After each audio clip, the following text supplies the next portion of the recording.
Yung karamay mo nung gabing umiiyak ka at ayaw mo na sa mundo. Ako lang to.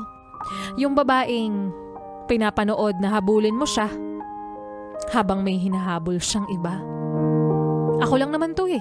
Kahit mawala naman ako, wala kang pake. Kahit umiyak ako ng dugo at magniarte, kahit maglagay pa ako ng maraming kolorete, hindi mo pa rin ako mapapansin dahil ako lang naman kasi to.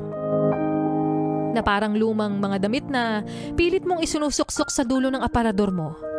Yung laruan na tinambak mo sa garahe nyo kasi nga hindi mo na kailangan to.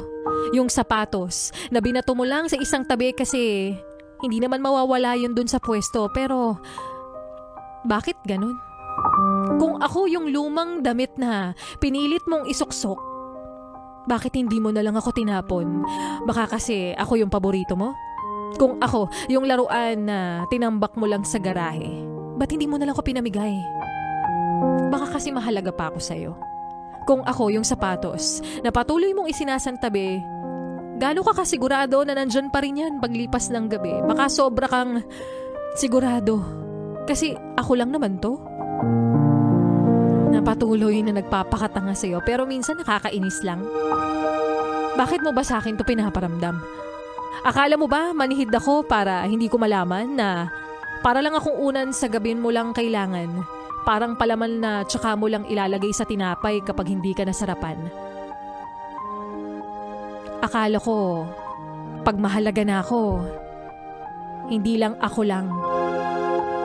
Kahit sa isang pagkakataon pero namulat ako.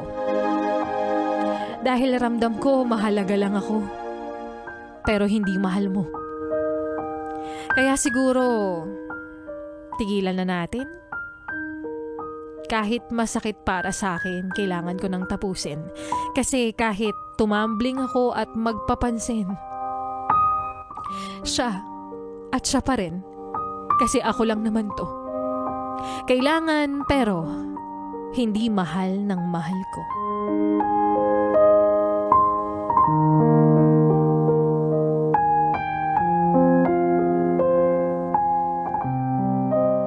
At mga besyan ngang muli ang kwento ng ating Laika Barista Moments na pinamagatang